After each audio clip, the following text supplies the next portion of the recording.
Good afternoon, my friends, and welcome to today's edition of NWCR's Removing the Liberal Blindfold for this Wednesday, the 26th day of August in the year of our Lord 2020. The sheer enthusiasm of the GOP convention so far has the liberals literally losing their ever-loving minds. That is, what minds they had left. From the Western Journal comes this one. A long Machiavellian political posturer, California Senator Kamala Harris, now has her sights set on America's greatest political prize, the White House. It's no secret that Joe Biden's old age and mental deficiencies made the vice presidency an appealing proposition for such a self-interested politician whose radical leftism will be on full display mere months after the disastrous primary run. With the Harris pick, any semblance of moderation in the Democratic Party is officially extinguished. This won't bode well for the Democrats desperate to win battleground states like Arizona, Florida, and Wisconsin. From the Green New Deal to gun confiscation to publicly funded health care for illegal immigrants, the Biden-Harris platform is the most liberal in the history of the Democratic Party. Independents are not ready for such a wokeness in their political elections. To making matters worse for the Democratic Party, Harris has to contend with Vice President Mike Pence, who has contributed to many of the Trump administration's successes in the last 4 years. Lost in the liberal media's victory lap, Biden's running mate is going up against a vice president whose appeal in middle America cannot be overstated. With President Trump's charisma dominating the headlines, Pence's accomplishments are often ignored, and intentionally so by the left-leaning mainstream media. But there are plenty to celebrate.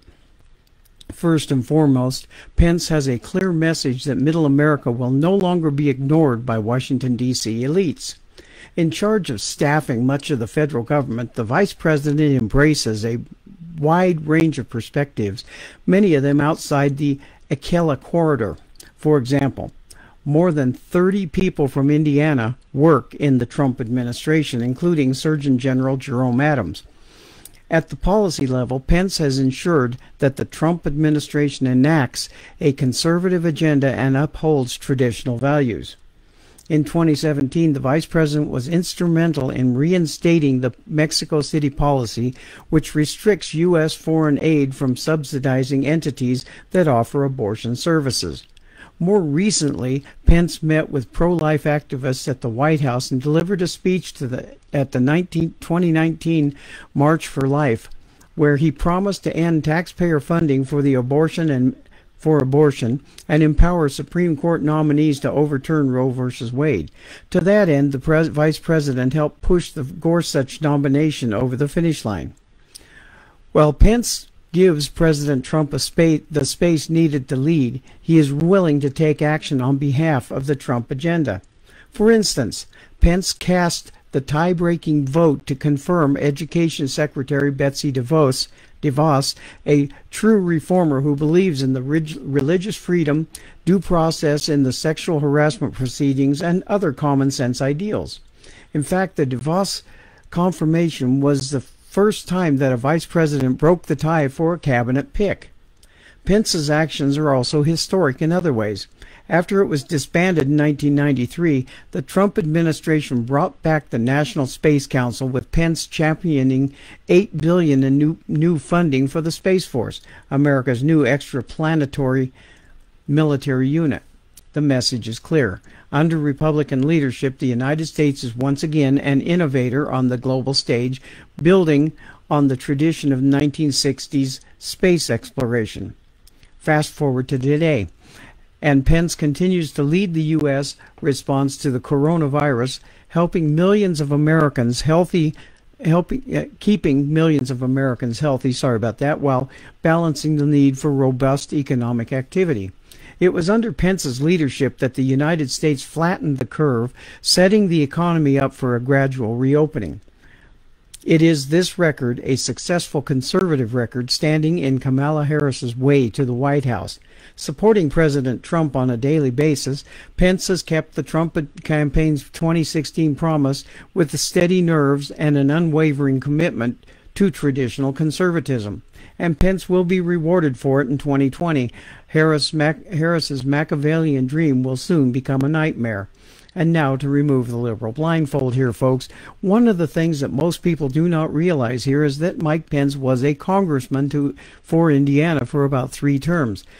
Just when he was getting his name out there as a man of integrity and a man of God, he resigned, giving up his seat after a mere 12 years and went back to Indiana.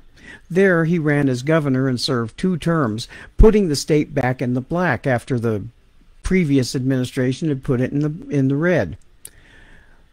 Then he all but disappeared as he was taking care of things that were important to him and his family. Then came the call for the vice presidency under Donald Trump. He accepted. I remember a lot of people didn't like that because with Trump, well, of course, he wasn't fit because he was not a politician. And Pence, he was a Christian. No one should be allowed to hold a political office while being a Christian, heaven forbid. That according to the left in Hollywood. The media did everything they could to take down the Trump-Pence ticket with lies that seemed to be coming out of the woodworks like termites. And it seemed the termites were all coming out at the same time, with lies, distortions, never the truth. Right now we are all looking forward to Trump trouncing Biden in the election, but also in the debates, if they ever happen. But for that matter, I myself am looking forward to a debate between Pence and Harris, because Harris, as good as she thinks she is way out of her league when it comes to Mike Pence. He will eat her for lunch and still be hungry. She won't stand a chance. So it is something that this CNN correspondent is really looking forward to on both parts, because the Demono rats are way out of their league and know not what they are coming up against. Thank you all for joining me today. As a friend of mine used to always say, we will not be ruled, and that is if we start refusing to allow it. This is Robert the Infidel, and I'll see you all again tomorrow. And remember, NWCR's Removing the Liberal Blindfold is brought to you through Conservative Nation Media, where America always wins. See you all again tomorrow, and have a blessed day.